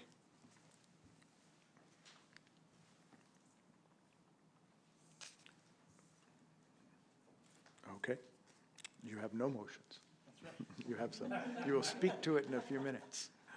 Okay, so we will move on to policy bylaw. And Councillor Black is doing that one, just ahead of myself. The Policy and Bylaw Liaison Group did not hold a meeting in November. However, we were provided with a copy of bylaw number 259, the Town of Sackville Municipal Emergency Planning Bylaw. This bylaw has received very minor housekeeping changes The liaison counselors reviewed the housekeeping changes, which, as mentioned, were very minimal. And there'll be a motion coming forward for that tonight as well. Do you? Okay. Just recusing, let the records note. Deputy Mayor recused himself.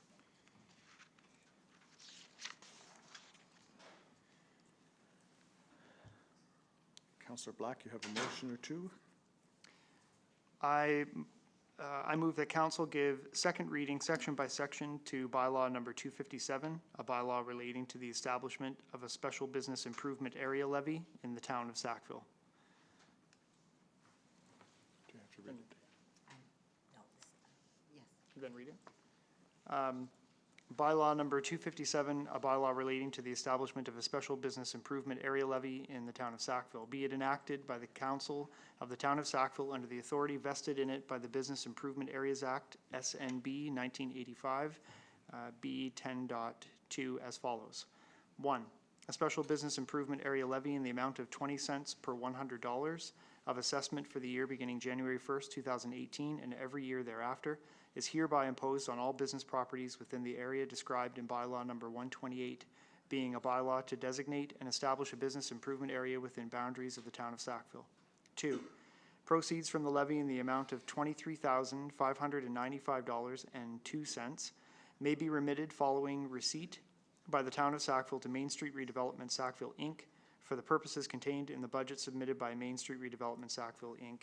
and approved by Sackville Town Council on December 11th, 2017. 3. Upon passing of this bylaw, bylaw number 254 is hereby repealed. Moved by Councillor Black, seconded by Councillor Mitten. Any comments you want to make on it? Any questions on the, okay. Question? All those in favor? Aye. Opposed? Motion is carried. Councillor Black? I move that council give third and final reading to bylaw number 257, a bylaw relating to the establishment of a special business improvement area levy in the town of Sackville. Moved by Councillor Black, seconded by Councillor Evans. Question? All those in favor? Aye. Contrary minded? None. Motion is carried.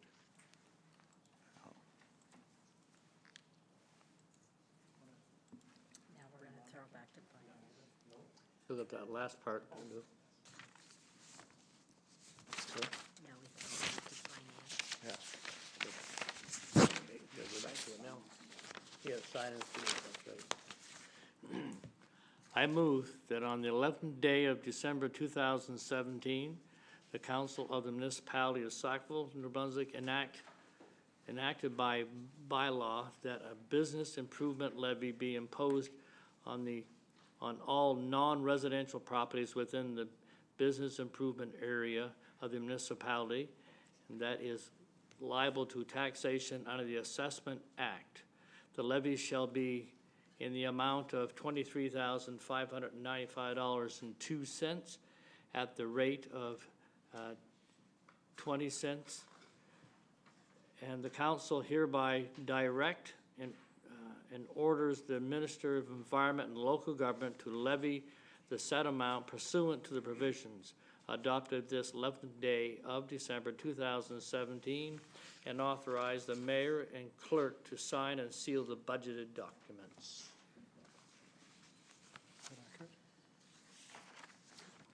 Moved by Councillor Tower, seconded by Councillor O'Neill. Question? All those in favor? Aye. Opposed? Motion is carried. Thank you. We'll get, yep, we'll call the Deputy Mayor back in, please.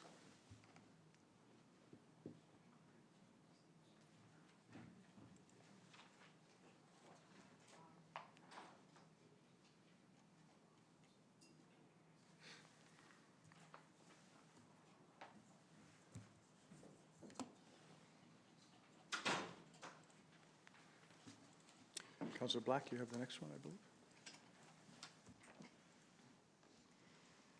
I move that council give first reading in name only to bylaw number 259, Community Emergency Planning Bylaw. Moved by Councillor Black, second by Councillor Tower. Any questions on this? Question overall? All those in favor? Aye. Those opposed? Motion is carried. Thank you. Thank you, Councillor Black. Councillor O'Neill. Personnel. Councillor Evans.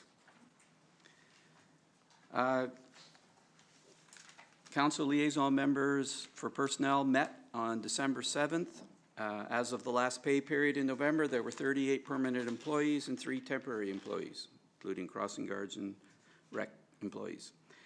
During the month, an information session on the town's harassment policy was held, and we are pleased to report that all employees who were available attended. The town also hosted an annual employee service recognition event a week ago.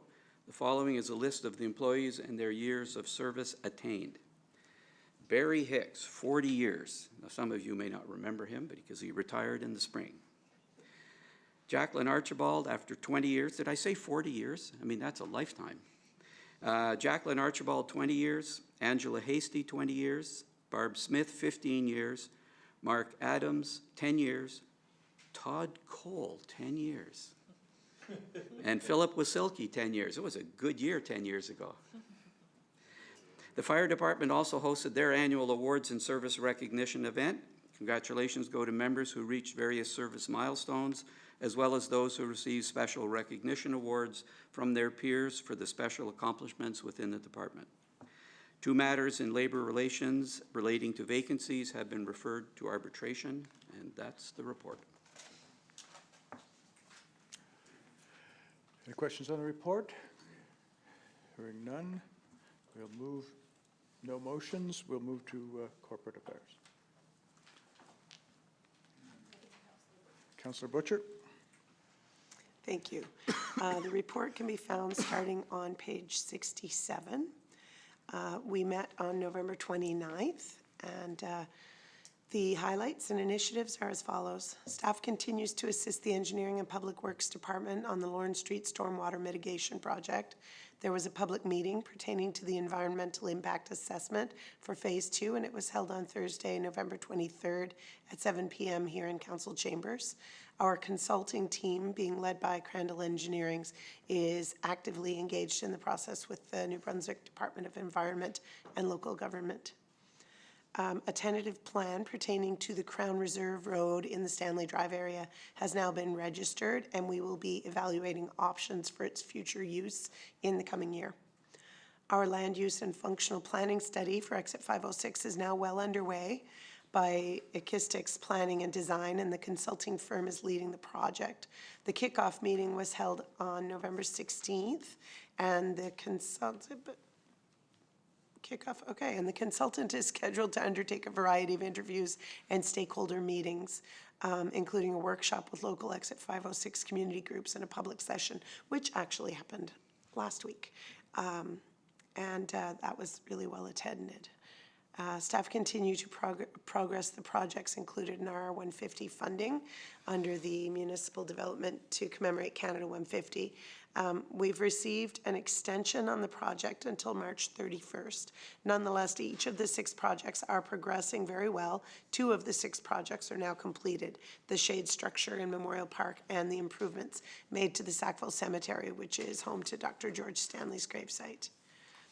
Town was pleased to host Dr. Michael Fox's 3rd year Mount Allison Geography and Environment class, Place Matters, at Town Hall on the 22nd of November. Several town departments discussed the role of Town Hall in the overall community, strategic planning, communications, infrastructure, and the civic role in establishing place. And the students also received a guided tour of Town Hall. The town officially opened the Waterfowl Park Observation Tower, as mentioned earlier, and we would just like to thank the funding partners, including the Frank Cowan Company, Sears Insurance, the Sackville Rotary Club, and the province of New Brunswick. A sincere thank you goes out to them. The staff were pleased to attend the 2017 New Brunswick Association of Planners annual general meeting on November 30th in St. John. new acting assistant deputy minister for the local government division, Mr. Ryan Donahue, provided an overview of the department's 2018 plans pertaining to the new Community Planning Act and the Local Governance Act. And the Community Partnerships Working Group met on December 5th. The group used its time to discuss similar neighborhood issues and initiatives that have taken place in Antigonish and Halifax, as well as reflecting on local area and stakeholder reports over the fall semester. And the next meeting is planned for January. The Heritage Board met on November 21st, and the board discussed several possible changes to the Heritage Grant criteria, which will now be referred to the Policy and Bylaw Liaison Group, as well as future recommendations for Heritage Board member appointments. And the board continues to evaluate signage improvements in the heritage conservation, and several updates were recently made to the Heritage Board portion of the webpage. And the board is scheduled to meet again next week on the 19th. And following the report, there is my report from the opportunity to go to the Creative City Summit in Halifax. So that's here on page 169, or page 69 and 70. I just really felt it was important to try and give a concise and hopefully slightly informative report. It was difficult because I felt like I learned so much to keep it short. So I tried to provide websites and information for anyone who wants to look further into things. I was able to attend 3 breakout sessions, 2 study tours, 1 artist talk. I got to listen to 3 panel discussions, a keynote address by the Right Honourable Michaëlle Jean and her husband Jean-Daniel Lafont. And I had an opportunity to listen to Melanie Joly, who is the Minister of Canadian Heritage. And the entire weekend was so full and so informative. A couple of highlights for me was the panel on space action and experience. And there was Michael Singer, who is an architect based in the States. And he was so interesting because he takes places that are needed for function and turns them into functional art. So he talked about a waste management facility that, believe it or not, is now this public park. There's still a functioning waste management facility. So who's ever heard of hanging out at the dump, right? I mean, that's kind of what happens there. He also turned a parking garage, it's still a parking garage, into a place that treats retention water. Just really interesting things.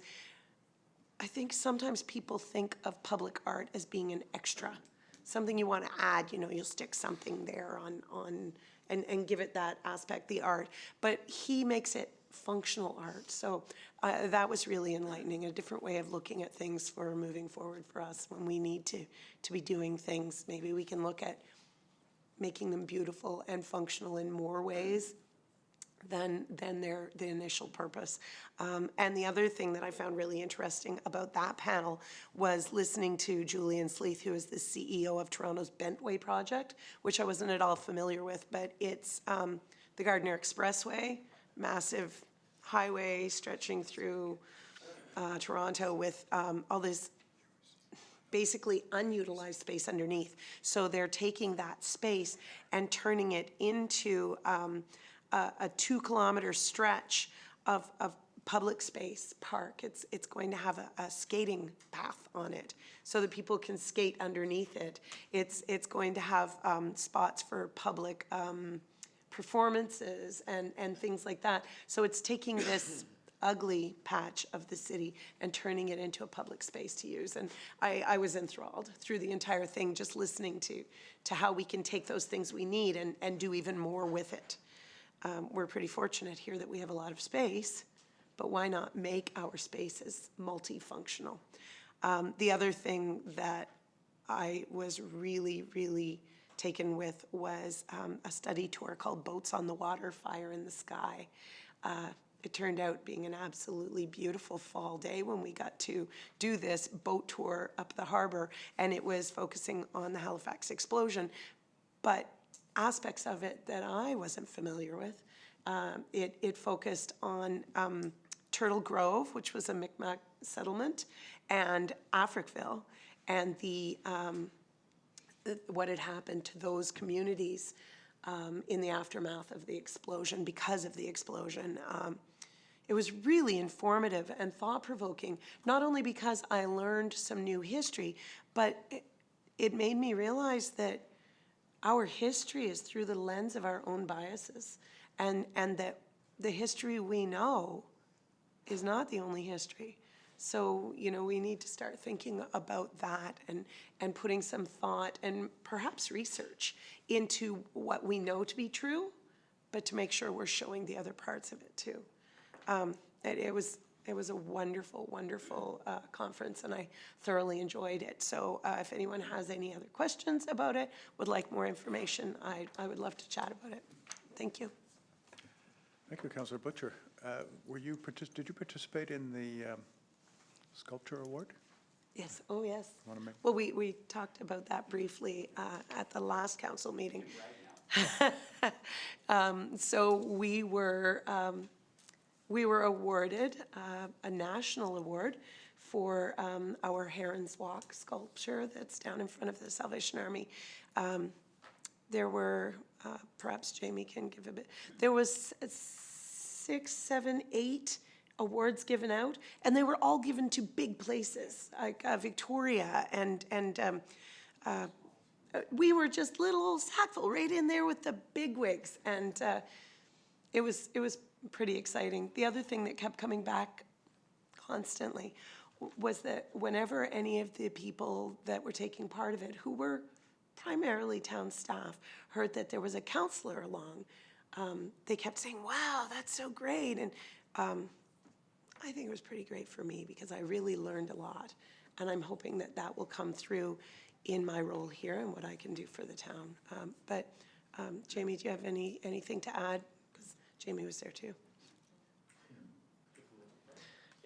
Thanks, Councillor.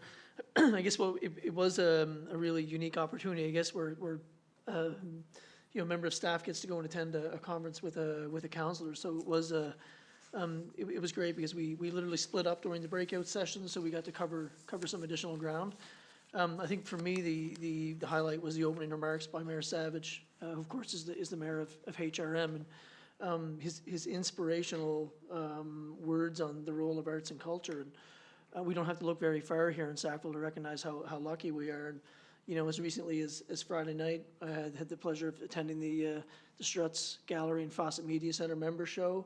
They're just putting out a new book which highlights the kind of the history of their own artisan residence program, which is tremendous. And I think sometimes we become a bit complacent when we're here for so long and we just kind of expect it. But once you step outside and you're maybe exposed to some other cities and programs, you really come back and realize how lucky we are. And our strategic plan says that we're to build an arts and culture sector strategy in the future over the next 5 years. So we have lots to do and lots of doors to knock on for the arts and culture organizations here in Sackville. So it's pretty exciting. It was good timing that the session was held in Halifax.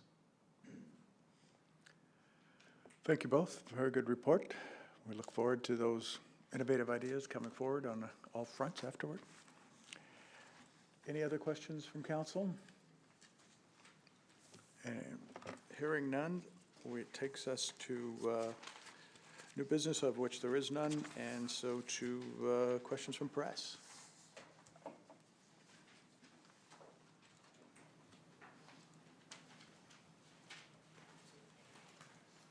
I guess I just wanted a bit further clarification. So you've basically deferred the approval of the budget tonight. Now you're awaiting a response from the minister. You sent a letter to the minister, and now you're awaiting a response, hopefully to get more funding, more one-time assistance funding than what you're getting now, because obviously you're getting very, very little compared to the big cut you took in your tax rate. That would be correct. I'm not sure if there's a question there. You've summarized it well. Yes, we feel that the extra $7 million that was created by their relook at the formula should fall into the same category as the appeals. it's exactly the same issue, and they undertook it without communication with us, and it seems that they're penalizing our taxpayers for their competency, and that doesn't seem fair. So we're asking for that amount to be treated under the same sort of formula that they would have had for the appeal-based assistance. Because as of now, you'd only be getting, I think it was 51,000? Yes, 51 and change. Yeah. 51,000 for what would be the first two components, the 3 million and the 1.9 that were based on the appeals. Right. And the other 7 million was basically just an adjustment they made in relooking at it? Right, the words were that we had so many that they thought they should look at the formula and decided to readjust the formula, the variables in the formula. And so frankly, we're looking for about $60,000 based upon the formula that they would have got that first 51,000. So we have contacted the department and asked what the due date we could provide our budget on, and we've been given assurance that to wait until the first week of January is okay. Because normally the deadline would be to approve a budget? Yeah, normally the deadline is November 30th. That is the date in the act that is required to submit a budget by. We only received documentation this year, November 24th. Some years it's December before we receive documentation. So after the letter was sent, we made contact with local government to ensure that it was okay to submit early in January, and their drop-dead deadline is the end of January. So, but they can't have 103 municipalities submitting in January, of course. So we feel a response to the letter would be warranted before we approve our budget, which hopefully gives them 3 weeks to do so. So if you receive a response within the next couple weeks, would there be a special meeting to approve the budget, or do you expect to also need to make adjustments again? And so it will be a January meeting? Yeah, I'll let the CAO. Well, a couple of weeks puts us to the 24th, so we won't meet on the 24th. So basically, we anticipate that if something were to come in the next couple of weeks, depending on what the answer is, we would look to tentatively advise council that to be prepared, we may need to meet on the first week of January, probably a Wednesday or a Thursday, and that would be a public meeting to review whatever the information was from the province or whatever the task is that's ahead of us. If they agree to the extra 60,000 on top of the 51, that makes things rather easy, and it could be an email out to everyone and no need for a meeting. If they don't, then we have further work to do, and it's either, we've entertained the potential of an increase of 1 cent in the tax rate, which is approximately 60,000 as well, or it's finding an additional $60,000 in cuts. And as I had said before, our budget's already down to less than 2017, so we've pretty much cut over $100,000 back in cuts, and it's 1,000 here, 1,000 there. So anything beyond that now is getting into cutting a service, and so that's something that we'll, if we have to go there, we'd have to have that meeting with council in the new year to say, here's a menu of programs and services, if that's the route that you wanted to go, or you look at tax increase. And when I say roughly about $100,000 in cuts already, it's a combination of some cuts, mostly cuts, and some slight increases in revenue. Right, because obviously your guys' conversation at the last budget meeting, it was pretty well unanimous that everyone agreed to a tax rate rather than a cut in services, the councilors. So obviously it seems that route would take place if the extra 60,000 doesn't come through. Be council's decision at that point. If they'll have to pass a motion on what they would like to do. Okay. I'm also wondering about the capital budget, because the operational budget is not, or is deferred now. are we awaiting approval for the capital budget, or like, why did that not come through tonight? Mr. Beal, please. Yeah, the capital budget, because the capital budget is made up of capital out of revenue, we don't approve that until the operational budget has been set aside. One of the options was reducing capital out of revenue, so if capital revenue got reduced, then the recommendations that were made at the capital budget meeting would have to change, of course, to reduce the capital program for the next year. So once the operational budget is passed, the capital budget will be passed as well and approved by council. And the amount for borrowing, that's in line with other years? I think it's usually 800 to $1 million, is that correct? Yeah, well, there's two different funds. So the environmental health services, which is our water and sewer, that is just under 400,000, 392,000 in borrowing. We have a debenture just over 400,000 that will be expiring, so it will basically be in line with what we've done in the past, which is the amount that's expiring. We look at continuing and doing additional utility capital projects on that. The borrowing for the fire department, we do normally borrow that for the purpose of local service district funding, and that's 138,000. The other 400,000, which is transportation services, is actually going to be included in the general capital at a revenue breakdown. And that will, and so that is only to get interim financing in order to pay bills during the year while that is undergoing. So that will actually be included as the expense in a capital or revenue breakdown. Okay, thank you.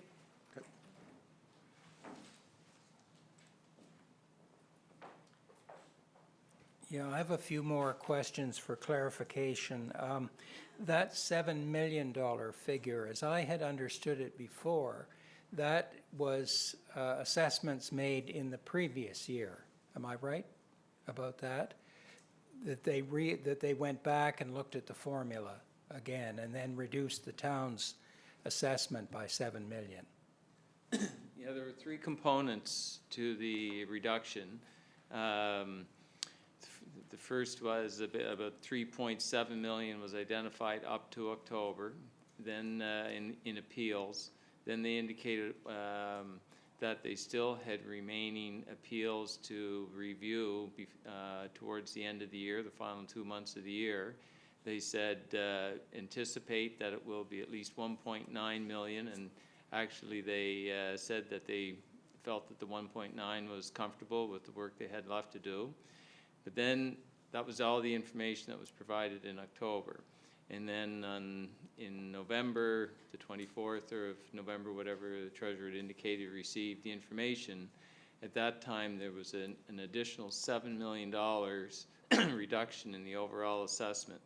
And when we spoke to the staff at Service New Brunswick, and they indicated that they felt that the properties in Sackville have been overinflated the past year, and therefore they missed that and didn't see it. Therefore, in their further review, they adjusted the different variables in what they refer to as the MAS system, which we think is municipal appraisal standards.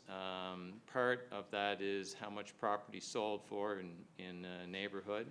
I think there's other variables that they suggest they apply. And overall, in their review, they felt that the factor would be reduced further, that totaled a $7 million reduction. Thank you. The mayor's letter, is that available for us to see? Yeah, we can give you a copy. Oh, great, okay. It's on our website now, yes. It is? Yes. Okay. Has this ever happened before, that a council has deferred the budget to January? My understanding, my limited time here to date, Sackville typically has always come in with a budget in December.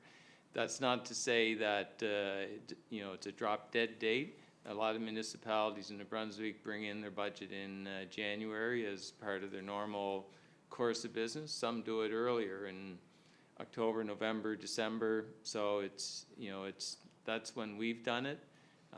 And it's worked well for us over the years, and this was an unusual year for us to have to deal with it. But as the mayor said, given the lateness of it, it didn't make sense to us to submit a letter seeking extra dollars and then not allow time for the province to respond and give due consideration to it. Now, my final question has to do with the various complicated formulas by which you get core funding and which you refer to as equalization. There was some talk before about council striking a committee to look at that and in order to make a presentation or lobby the provincial government on that. Has there been any progress there on that? Well, my letter to the minister specifically says there's some other topics we want to talk about.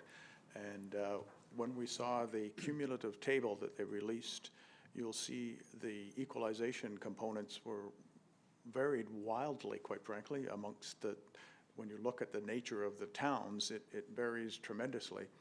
But there's certainly a low end, which is us. And then there is no equalization whatsoever in others. And so it has long been an issue for us, that it was a calculation done centralized, that we, at the time that it was occurring, I don't think we were advised of what those criteria were. So we've asked for that, as well as a couple of other long-standing questions that we feel Sackville is subsidizing others.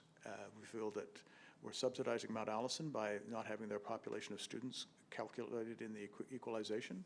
We're subsidizing the maintenance of the highway by our first responders being under their mandate that they have to do something for a provincial asset.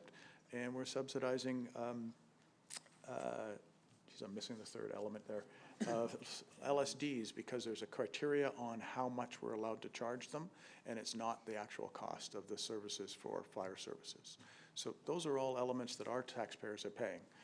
And we think we're looking just for fairness on those types of items. So, Talk to the department about it. They say their argument is that Sackville has a small population with a high assessment, in other words, a great tax base here, and therefore we do not qualify under their formulas for equalization at all, just the core funding, and then this one-time $51,000.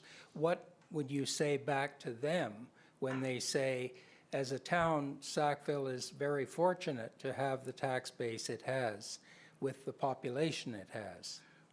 We've heard that bias. We would like to know where their numbers are coming from, because we have 2,000 people. We're a town of 5,500 people, and we have 2,000 more people that aren't calculated in any of those calculations, as far as we can see. That doesn't make sense. Larger towns have universities that are a minuscule amount, but we're talking about 25% of the population of this town isn't being counted. So I'd be happy to have that debate with them over what their calculations are. Thank you. Question from the audience? Oh, sorry. Just a commentary from Deputy Mayor first. Yeah, thank you. Just to point out, this business of the our equalization grant. First of all, when they introduced the equalization grant, we took the largest cut in the province per capita of anybody. And secondly, when we're talking about ours is less than the other municipalities in our category, it's the average is, I think, 600 and some thousand, 680,000. We are 60-some thousand, so we're 1/10 of what the average for our group is. So you think if we weren't averaged into that, what the average might be. And that's our notion that it's unfair. I mean, you can see it's very natural variation, but to be 90% lower, it just makes no sense. Go ahead. Mayor and councillors, I'm Percy Best. One question. As mentioned tonight, the 5-year cost-shared provincial highway plan has all funds currently assigned assigned to upgrade from the Main Street, Union Street intersection to Queens Road and continuing on Queens Road to the town limits. I'm wondering if the Cattail Ridge section from Stevens Drive to the overpass is considered a provincial highway. Mr. Acker? You say from the off-ramp to? From Stevens Drive to the actual overpass itself. No. So if it is not, then will consideration be given to repaving this section this year with provincial gas tax funds? The section from Stevens to the highway? Right, because I believe from the overpass down to Bridge Street, of course, is provincial highway. Yeah, that section of highway is, was new when the highway was put in and is in pretty darn good shape. So I'm not sure why we would pave that section. If we're talking the same section from Stevens Drive up along to the sharp 90-degree turn to hit the on-ramps from the highway, is that the section you're talking? I'm talking Cattail Ridge, from the Cattail Ridge Market to the overpass, where the big deep bump has been for many years. Yep. I don't believe that portion of Cattail Ridge is actually part of the provincial highway system, as far as I know. Like, you've done Stevens Drive, you've done Falcons Drive, right up to that point at Cattail Ridge Market. I'm just wondering if consideration will be given to using gas tax money to do what we can, which is not provincial highway, but do what we can with that money to bring us up to where the provincial highway actually starts. It hasn't been considered because when we did an analysis of it, it's not broke up nowhere near what any of the other streets that we've been doing is. That's the reason it hadn't been considered. I'm not saying it can't be looked at, but it hasn't been considered to date, no. The gas tax funds are based upon an assessment of which roads need the most improvement. That is correct. It would seem at this point there are no budgeted funds for next year for any upgrades involving the area around the entrance to our town at exit 506. So I just wondered if that's going to be the case, that no money will be spent out there. I know Acoustics was given the contract. One of it was based on the fact that they could do it in 2 months and would be hurried up. But if they recommend things, it will be a year and a half now, like to the late spring of a year and a half from now, when any money could be spent for improvements out there, i.e. sidewalks, crosswalks, paving. Mr. Acker? Yes, thank you, Your Worship. There was a side note that was put on the capital plan, which council probably remembers I put at the bottom, that the plan, there is a study going on with exit 506 currently. Based on that study, the 5-year plan would and could be evaluated next year to possibly include some upgrades if that's what council's wishes are. So that's my comments on that section. Thank you. Okay, thank you. No other questions? Motion. Moved by Councillor O'Neill, seconded by Councillor Tower to adjourn. Those in favor? Opposed? Motion is carried. Thank you all.